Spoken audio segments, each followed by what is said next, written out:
brand new episode of VUTV by Vijay Bhumi. What, I'd say, what a 2 weeks it has been for India. All of us have been glued to our television screens, getting up at all kinds of odd hours to watch the various events in which our contingent has been participating. We have a huge contingent this time at the Tokyo Olympics 2020, close to about 120 athletes, ranging from a wide and diverse spectrum of sports events, a lot of events in which we are going to be which we have participated for the first time. So definitely it is a very momentous occasion for all of us. In fact, right before this episode started, we just received news that we have clocked another silver medal. And with 2 silvers, 3 bronze medals, India has clocked a total of 5 medals this year at the 2020 Tokyo Olympics. Now, while obviously it is a moment for all of us as the citizens of India to rejoice, especially today. I mean, if you switch on any of the news channels, right from this recent victory as well as today's hockey victory, all over, we are definitely rejoicing. But also it makes me wonder that I think this is also a moment for us to reflect, and it definitely requires some sort of introspection from our end. That, with a population of close to 136.64 crores Indians, why is it that, we feel that the standard of sports in India is taking, or is growing rather, at a snail's pace? We still, it is not unheard of when we read newspapers, the dismal state of athletes, the kind of facilities that they are provided, how it is also restricted, to the privileged few. So today on Educators Speak, I think it is important for us to have a conversation about how can schools and institutions create more Olympians. I don't think it's only fair for us to just put this burden on the government, but it's also, I think, a point where we all have to reflect and introspect about how we can come together as a community to support our athletes, how we can actually promote more talent from different parts of the nation, how educational institutions can support athletes. Because I don't think it's uncommon in India that we hear of, this common thought process that if you want to get into sports, you have to give up your career. So I thought that, today when we're going to be having this very thought-provoking conversation, I must also be joined by an educator who is supported by a vast and diverse experience as an educator. And I don't think we could have had anybody better than John Andrew, sir, who's joining me today. He's the founder of the South City International School. He has 30 plus years experience in the field of education. His passion for education has taken him to different parts all across the globe. His passion is around teacher development and student empowerment. So I really feel that he's going to have a lot to say on this particular topic. He has been awarded and felicitated on multiple occasions for his immense contribution to the field of education, which includes the Ambassador of Peace Award, the Best Inspiring Teacher Award, and many, many more laurels. I think that, my introduction is not going to justify, but, when you will all hear him speak, I think definitely he's going to give us a lot of food for thought that we can reflect on. Thank you so much, John, sir, for joining us this evening. Good evening, and thank you so much, ma'am, for having me on your program. Thank you once again. Thank you so much, sir. And to all my viewers who are joining me, you all know the drill. We've been doing this for 1+ year now. Make sure you're asking us a lot of questions. We would love to include it in our conversation with John, sir. I'm sure he has a lot of thoughts to reflect with us because he has been interacting with so many students over 30+ years. So he has actually seen it all. So make sure you ask us questions. We have exciting giveaways lined up as well. Without further ado, let's jump right into the conversation because I'm sure all of us are waiting to hear from John, sir. So, sir, I want to start off with the first question. Let's just get to the root of it. How can we promote competitive sports in educational institutions? Okay, this is a very valid question, and I think it's a 3-pronged question. First, the educational institutions. The educational institutions have to be proactive in having a multidisciplinary approach. So far in our country, sadly, sports has been sort of neglected in the past, I must say. because sports has never been on the forefront of a academic goal. I'm saying academic. I'm not saying extracurricular, co-curricular, because sports and physical fitness needs to be part of it. So schools have to decide. That's one. That what is our agenda? Do we give importance to sport? Second, we do need on the same page parental support. If parental support is not there for students who are deserving and who have talent, a school has to go against the tide in convincing parents that yes, this is an important part of your child's activity other than books and education. And third, support from the government and institutions which are based at a larger level. Now, I must say, here I will tell you before you ask me further questions, that the government of India has launched two very important schemes for all children across the country. One is the Khelo India Youth Games, where they play youth games in January or February for under 17 years school students and under 21 college students. In addition to this, we also have the Fit India. The Fit India was launched by Honorable Prime Minister last year in the month of August to make physical fitness a way of life. So to move away from sedentary lifestyle, and this has been strongly endorsed even by whichever board you follow. So I'm just telling you at the onset of the two most recent developments for sports to be incorporated. We are looking at happier times ahead with the national education policy also making fitness a very important regime. So I'm giving you a lot of food for thought in the beginning itself. Definitely, sir. I think you very accurately put that forward. In fact, I think you've set a very strong premise for our conversation to follow. Some three very important points made by you. One is the fact that we need to stick to a multidisciplinary approach. And that is definitely, we are hoping something that will get accelerated by the implementation of the new education policy. The second is the required parental support. I think that is extremely important. And this kind of ties in with the next question that I'm going to follow this up with.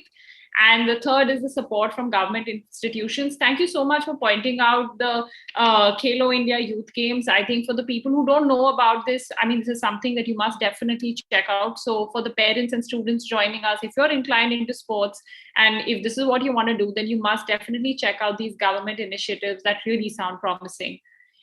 So this will now bring me to my next question. And I think a lot of my parents and other fellow educators who are joining me here might, actually sort of agree with me when I say this, that most parents, face this dilemma that should we look at a career in sports or pursue studies seriously? How can we make this decision easier for them? So to give you some context, my brother was a national level swimmer.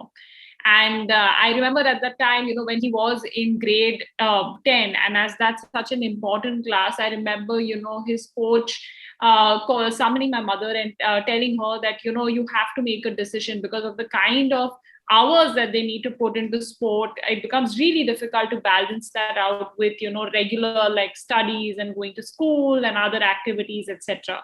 So how do you think in your experience, how do we solve this dilemma? Because I feel like this might really help in actually, promoting more younger talent into the sports arena. Well, it's a very valid question. But again, I would say the whole onus lies on the parents. I'm not being unfair. It's about your mindset. What do you want for your child?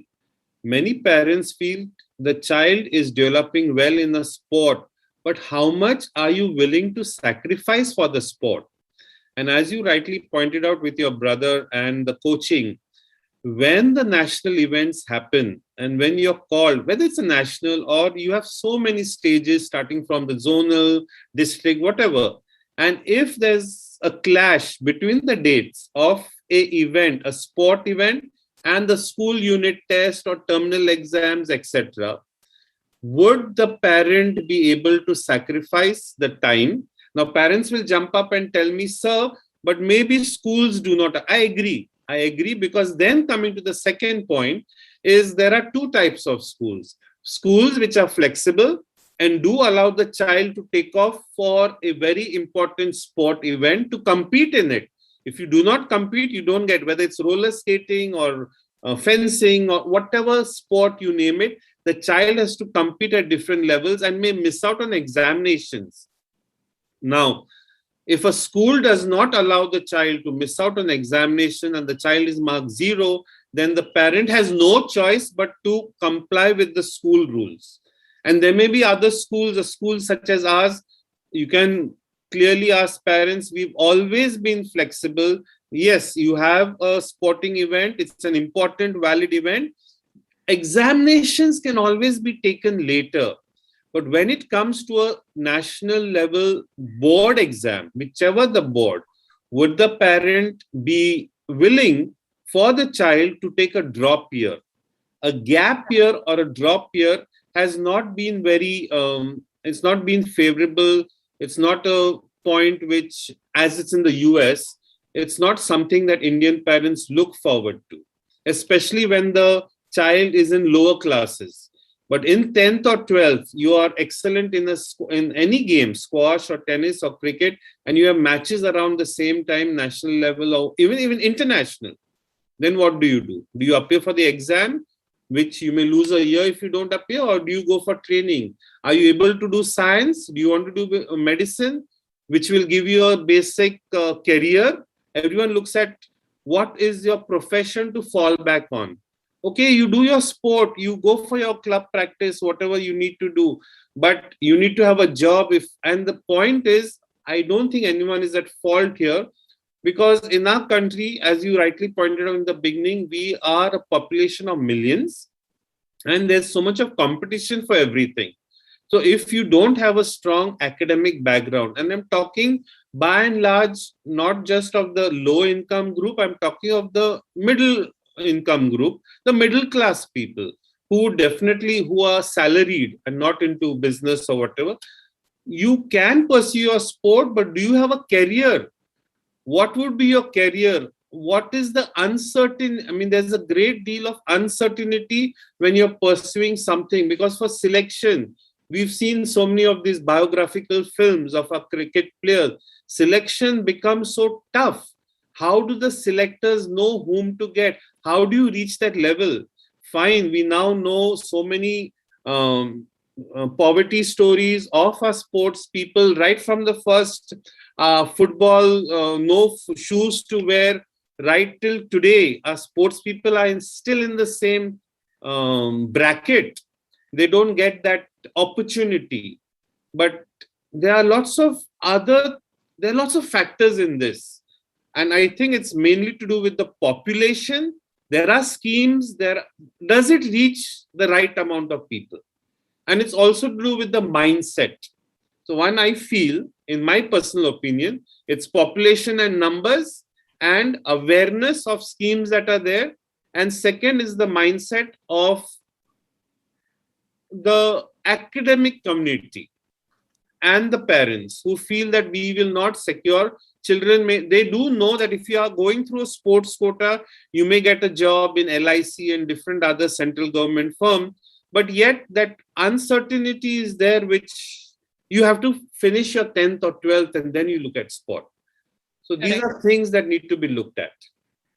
Absolutely. I mean, I think, like you said, so it's a very complex problem. It's not something that has a straight answer to it. I mean, we are talking about a systemic change. We are talking about a mindset change. Like you said, parents are at a very critical junction themselves, because they have to make that decision.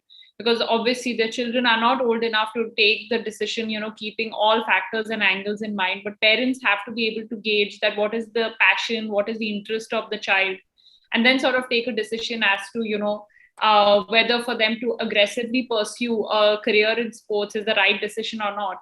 And I think what another very important thing is choosing the right school. Like you said, there are a lot of schools that are very academically oriented. But on the other hand, at the same time, there are a lot of good schools that are also very flexible and that promote extracurricular development along with, including sports. So I think this is again something where, parents have to really wrap their mind around that what kind of a school would support this, how far that they are willing to go. So definitely, like you said, there are a lot of different complex angles and factors that, go into this decision making. Um, but we did also talk about the fact that, a systemic change is sort of required. And I think, in this Olympics, I was noticing that, especially for Team USA, when a lot of them were being introduced, you could see the commentators also referring to the universities that they come from. And a lot of the top universities find representation in the Olympics. So I think the gold medalist in fencing this time was actually a medical student of the University of Kentucky. You have students of Stanford who are representing the country at the Olympics, which brings me to a question that how do we devise an effective system where we produce great athletes in our country without having them to compromise on their education? Is there something here that probably schools and I think largely higher educational institutions can do something here? Because like you said, most of these athletes start blooming once they're post the age of 16. That's when the sporting career starts taking a very serious turn. So largely I'd like to know that what is the sort of systemic change? Because don't you think that when you listen to this that you have the top US universities being represented, why is the same not being replicated from our country? I think the answer lies, if I were to oversimplify, it would lie in adaptability and flexibility. We do need a more flexible system. Over the past so many years, our systems are quite rigid. There is change going on. I won't say that there's no change because there are options coming up. But in the sense that if you are unable to, I'm talking not just of a system, I'm also talking of the mindset. When I say be flexible, so you have a board exam which occurs, or you don't want to do formal education because you need to devote time for practice. You have to go to Mohan Bagan. I mean, I'm talking of football out here. I've got kids who left other schools and joined us, though they were representing Mohan Bagan, a very good, well-known Mohammedan sporting club. I'm a football fan, not cricket. No way would you ask me. So schools have removed students if the attendance is not there, even though they had practice at reputed clubs representing the state under 18. And we faced those cases. So flexibility in the sense, if the student cannot be a part of a formal school, there's national open schooling, you go to NIOS, but the stigma that is associated with NIOS, people feel, no. Even if a child is academically not able to cope with the syllabus and curriculum, or if a child is into national level games and practices and all, we do recommend the child to do NIOS. If you cannot keep pace with the curriculum, not due to your fault, but because you have to do a lot of practice, you have to go for matches.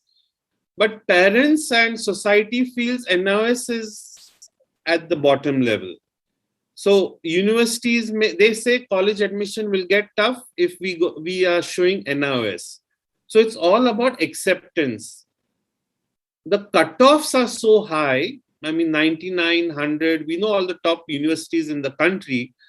But and we do know there is sports quota when you take admissions. You get NCC quota, you get sports quota, you get points here, you get points there. People are keen on having national level certificates, but it becomes too competitive, almost a bottleneck. So that you have to again counterbalance it. So when we speak about systems, when we speak about, I said the key lies in flexibility and adaptability. how adaptable we are adapting. Universities are adapting now to examination results without any examinations. So the mindset has to be changed. So coming back to your question, when you say universities abroad have been represented in the Olympics, it won't start off directly in a Stanford or Harvard. It has to start at grassroots level. And when we speak about schools, and I can speak about multi-dimensional faceted schools, they need good coaches, grounds, facilities. How many children in our country have exposure to those schools? There may be schools which give all this. Do our Zilla Parishad schools, do our village schools give any facilities? We are reading stories going around on WhatsApp of how these children are, the parents don't want the girl to go off for coaching, otherwise domestic help. And I mean, there's so much. And now women are winning the medals for the country. I mean, the first one. But the point is, the entire infrastructure has to, we can't talk about private schools. Private schools cost money. And when we are talking about talent, this talent comes from grassroots level, from villages. The cricketers, the national level, they all got simple, most of them, humble backgrounds. And those humble backgrounds, they need to be looked at. There are again schools like the Navodaya Vidyalayas and all, which are taking part, I mean, are responsible for educating the child.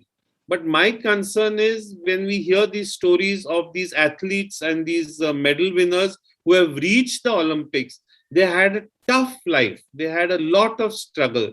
And without struggle, without overcoming those obstacles, there was no one except a coach who was there for them. And a lot of obstacles from society for a girl child to enter into sport at a village level. So there needs to be a lot of acceptance at every level. And there should be more awareness of these, like Fit India and Khelo, and all these should be more. It just started off, it's recent, but I'm sure 10 years from now, we would have better facilities at so many different levels. And with the pandemic, one thing we've realized that the marks are not all that important. It's a holistic approach. And so this pandemic has opened a can of worms, so to say, and made us rethink, reevaluate, rejig our concepts about an examination at the end of the year and only focus on academics. Students who are applying abroad, they know they need a holistic CV, resume, they do this, they do that. And universities in the US and so many other foreign universities want kids from India because they want they know the Indian kids are truly able to withstand pressure and do a lot of multitasking. They manage academics, they manage their debates, they manage their MAN sessions, they manage their games, a tennis match, swimming lessons. So I would say, looking at some schedules that my own students in this city have, they have so many events fitted in. And parents are, I think the last 10 years, 15 years, parents are very aware that sports is a very integral part to a holistic development of their child's education. Change is happening. We are no longer living in a Victorian past. Change has started. That's a very positive note that change has taken place. The younger parents who are in their late 30s are very supportive. And universities are also slowly opening up. There are so many private universities, so many new ones who are very open about this concept and give a lot of scholarships for students with a good sports career or background. And if there's support from universities, obviously it trickles down. So the the domino effect will happen if universities say, okay, and private universities say, okay, we take NOS kids also, but you have to support it with national level certificates in this game or whatever you have. Then many more would say, okay, NOS is accepted. Those universities are taking us. Then why not? We will focus on the sport with less stress or less academic pressure, and yet get your degrees and finish your examinations and all. Correct. I think so. You made a very valid point there. In fact, I remember recently reading in the Education Times an article which actually showed that a lot of the athletes that were part of, be it hockey, the hockey Indian hockey team, or be it part of rowing, etc., were actually supported by private universities. So it's very encouraging to see that how private universities are rising to the occasion, and they're in fact also setting up great world-class facilities in their campuses to Yes, facilitate yes, training. Because as we know, like you said, booming population, too many people, less number of resources, so there's a lot of competition. I mean, now even the Sports Authority of India has a great university and facility that they yes. have come up with. But then again, they can only cater to one part. So I think, like I said, it's about the community coming together and doing something. And the other point that you made about changes being made at the grassroots level, I think that's also very critical. And I'm glad that you flagged that off, that a lot of these students who are coming, actually most of the athletes that we see, I mean, we've all seen the images that we have Yes, circulated of yes, Mirabai Chanu's house, the kind of absolutely. household she comes from. So we know that to be able to promote talent, actually the change has to happen at the grassroots level, and we have to make resources accessible at each and every level, so that we scout the best talent and we're making sure the best athletes are part of the Indian team. So I remember in one of your responses earlier, you did speak about the fact that there's a lot of uncertainty also around, the opportunities that sports people would get, post their career. We all know these are short-lived careers. I mean, where they are probably, they have a great roaring career for about 5 to 10 years. And then obviously due to age and physical reasons, they have to retire from sport. So, what do you think we should do to, add a little more certainty to this element? Because I feel like this is also something that would give a lot of parents confidence in pushing their kids towards sports. That what is the sort of security that we can give them in terms of opportunities after, so that nobody feels like they're compromising, that they, it's like, compromised quality of life or something like that. So as a citizen, what do you feel? How should we support the sports people? What kind of incentive should we create around it? I think the monetary issue is the most important aspect, because when we speak, going back to why children, or why do we speak of education in general, when the middle class or when anyone looks at education, it's basically you follow a specific course during your schooling and college to get a good job. It's how much you're going to earn. Very often along the way, the passion gets lost. The passion gets lost because you are forced to take up a specific stream, whether it's commerce or science or whatever, because you're looking at what are the jobs what are the type of high paying jobs that you will get. Now, sadly, in this list of high profile jobs which give you good incomes, a doctor, an engineer, an advocate. I mean, people look at these CLAT, you have to give the CLAT, you have to give the JE, so they are not looking, if there was a system where sports people, it is a recognized fact, if we get those more of schemes that sport, we do know there's a sports quota, we do know that government organizations do take you on sport, but how many of this is highlighted, how much? So I think we need a larger margin where people with a sports background are able to get good paying jobs. It's all about the remuneration, because sadly equation is just your paper, and we do know the sorry state of affairs where you do have a graduate or a postgraduate and yet you're getting a pittance. So what is the, where vis-a-vis you have a call center employee who can earn so much more than a graduate or a postgraduate. So when you speak of uncertainty, how would a parent want their child to enter into an area they feel that I have not done enough for my child? And just not sport, it's even about music. A child wants to just take up music or art as a career, there's such a big question mark. Artist, how will you do? What will you do? Or whether you are musically inclined and you're very talented.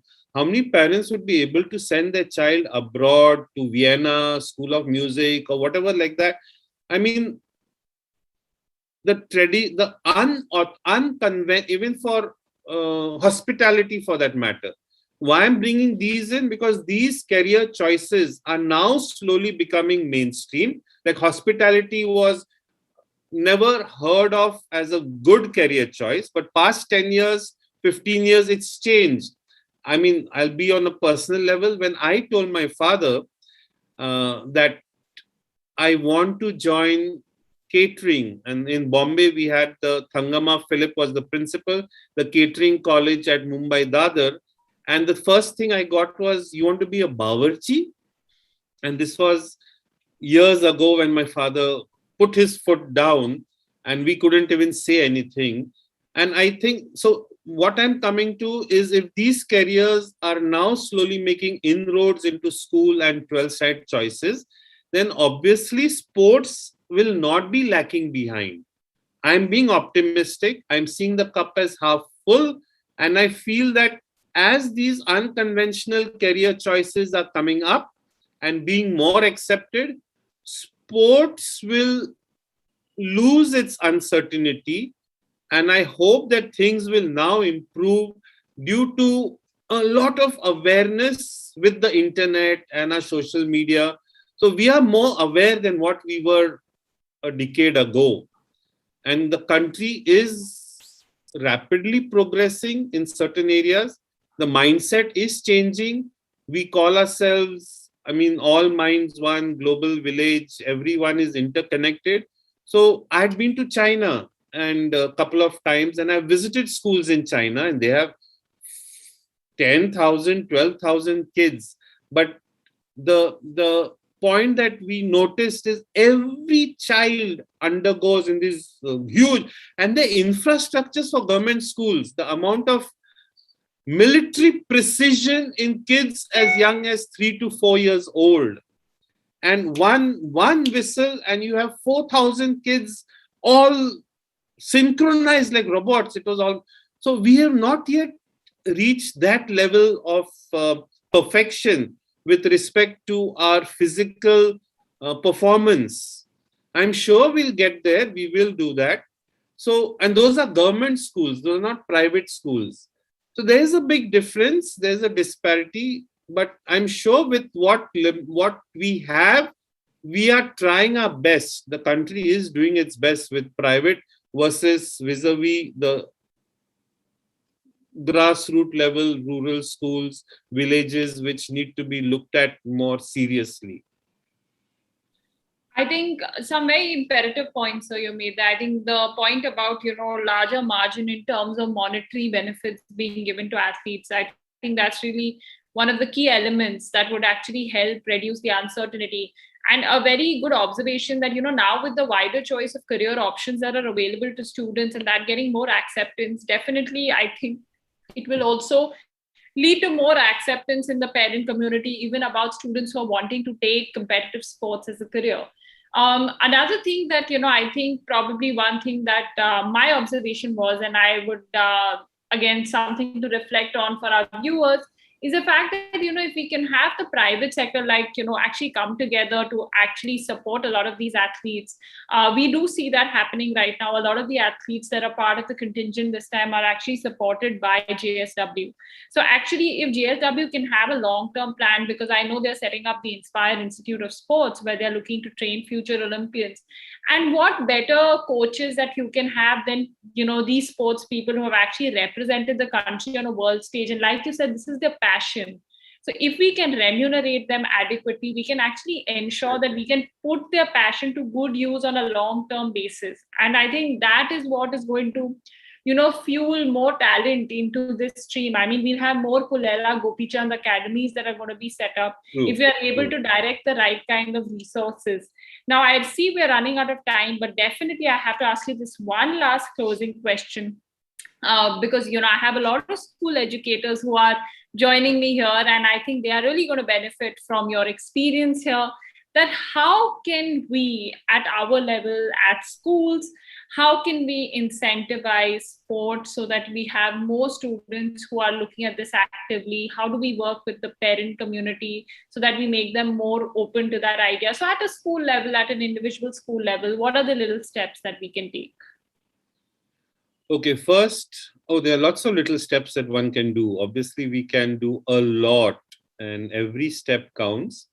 First of all, the organization should have a large number of sports lessons for the students. Sports should be an integral part of the curriculum.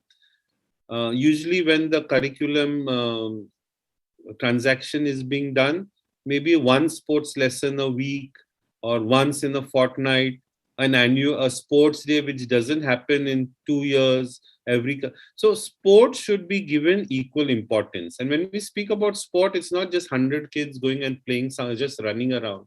You need qualified sports instructors. And again, it's a cycle. So you need, if you're running short, you have the Sports Authority of India, you have different organizations which are there to train sportsmen, just as you mentioned, or the Netaji Subhas National Institute of Sports, and the sports people, if they have the proper qualifications like a BPEd and an MPEd, and are able to train kids well. I think that is a key aspect. One, the policy of the school. Second, to have trained coaches, not have a history teacher who teaches history too, and because he's a sportsman, has a passion, he also takes in his free period or some lesson he takes. So these are all about policy matters. Schools should give equal importance. There should be well qualified coaches, not just one sports teacher to do football, cricket, badminton, basketball, everything. Not many schools may provide 10 to 12 different sports teachers who can give that incentive. Third, you have sports or games lesson with physical activity, morning yoga. See, it's the time factor. You have to incorporate all this. And it also involves support from parents. So you have a school, you have the infrastructure, you have good sports teachers, but within the 8 to 3 timing, and the kids want to go for their after school tuitions and classes and their own private coaching, you need to call kids in the at early hours. Many schools call kids in the morning, 6 in the morning, 7 in the morning. So you need to, the parents and kids have to be proactive in supporting the school. That yes, we will send our children on Saturday, Sunday for extra coaching. We will allow children to stay back in school for an hour or two. So this is with respect to working together. Buses may leave, all buses may leave. How does the child go home after extra coaching? So that is one aspect. And the next most important aspect, I think school heads have to be more open and flexible and accept the fact that my students are going for a competition. I need to adjust if classes are missed. My teachers need to be more supportive. We can give you the notes later. You can come sit in the lunch break or sit with a teacher. And the main thing is absence for examinations. If your absenteeism is taken into account and you're given a retest, that would be excellent. It's the examination or fear of missing out on school tests or examinations which prevents children from going to higher levels or prevent them from participating. So these are some of the few measures that a school could do. With respect to infrastructure, it all depends on land, amount of land available, because only if you have a school at the outskirts of a city, now we have just 3 acres land, but we have a football court, we have a basketball court, we have some indoor activity, so it all depends from school to school and how much the schools wish to spend, because these things don't come cheap. You need a good turf, you need good basketball grounds, you need a track. So these things cost money, and the management has to decide how we can provide a school which not just gives excellent classrooms and labs, but also sports facilities, cricket, lawn tennis, squash court. But then it should not be just like a resort if you don't have good sports teachers, well qualified sport. So it is an expensive skill. Sports requires money. You want to get into golf, it doesn't come cheap. You need membership to those golf. You need to do, sports is not, you need to buy even a basic pair of good football shoes if you want to do football or cricket. Calcutta is well known for so many cricket academies by well known cricketers and all, but everything comes at a price. So schools should encourage children to be fit. The boards, like we belong to the CISC, the council, they Fit India and Khelo India. We encourage all kids to do it. We have, because, and now during the pandemic, all the more during the pandemic, with online classes, kids are being told to be physically fit, get up, do this. Sports lessons are taken online. So everyone has realized now, due to this pandemic, that fitness is a way of life. If you're not physically fit, you cannot be mentally fit. So again, I'm being very optimistic and saying, yes, schools who may have been old-fashioned and orthodox in only focusing on academics, I think will change the outlook based on what we are realizing today. And I see when I go for my run or walk in the morning, I see so many citizens out now running and walking, and the physical fitness has really come in, because people have understood that without, earlier in a 9 to 5 jobs and running around from job, people realize that COVID attacks you when your physical fitness is not your priority. That is one of the factors. So I'm sure the schools are sitting up, taking notice of this fact, and it all boils down to the amount of money that a school is willing to invest in providing these facilities. Well qualified coaches don't come cheap. You pay peanuts, you get monkeys. You have to pay them very well. You need to have good facilities for them. You need to have a tie-up. If you don't have tie-up with a club or something, send your kids there, send the school kids there. So I think in the past, it may have taken a back seat in so many institutions. But again, I would say, if the head of the school is progressive enough and open-minded enough to encourage and support a child's absence from school due to various exams, and just saying, okay, you are granted, that is not enough. The child has to cope up with the lost work. And then the teachers have to step in, the teachers have to help. A lot of support is required from the school to give a child who's really, really deserving and is going for different matches, whether it's tennis, whether it's roller skating, there's so many sports that children need to participate in and get recognition, but sadly they drop out due to lack of support from the school they belong to. True, sir. Absolutely true.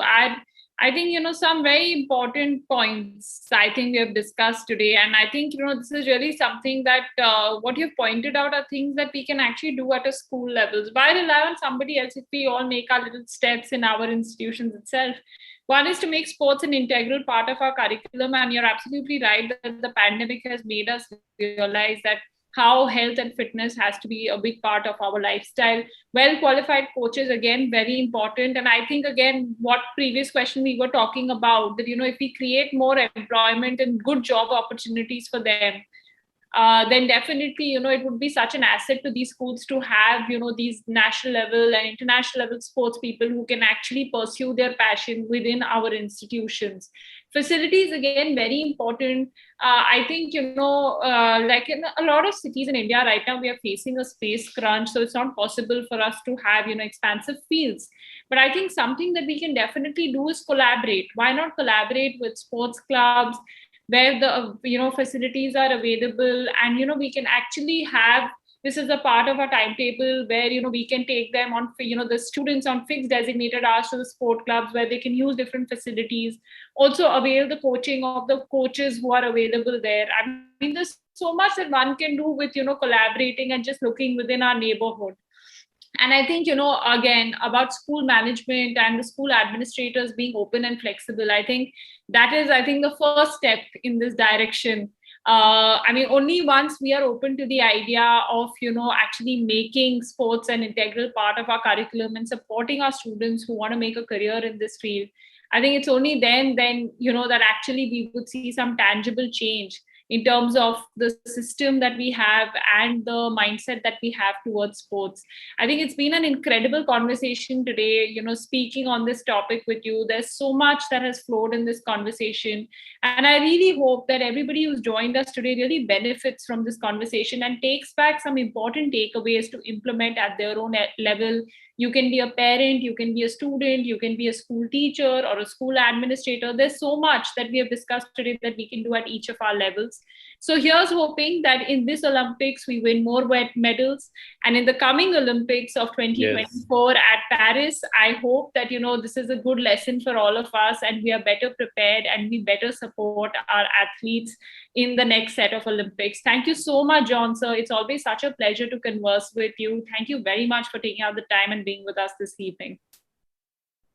Thank you so much for having me. And it was the right time, as you mentioned, about the Olympics and winning the silver today. So I definitely would love our kids to be across. I'm not saying my school, I'm saying across the nation to be more involved, because I was just speaking to my team and I used to play hockey in school, and today hockey is no longer fashionable. And then we don't even have, we used to, I don't know why hockey is no longer there in schools. So anyway, that's just a fragmented part of it. But we need to have sports in a big way in school, and then we can have future Olympians. Absolutely. And I must say, now with the new hockey win, for all you know, hockey is going to be the new sport. And after this Olympics, we can say the same about fencing with Bhavani Devi, like introducing fencing. Yeah, in mainstream media, we've been talking about it. So here's really hoping, cheers to the team that went this time and has opened a lot more doors. And here's hoping that 2024 is even better for us at the Paris Olympics. Thank you, everybody, for joining us. We will see you on next Thursday. Thank you for your time. Thank you. Thank you. Thank you. Bye-bye. Bye.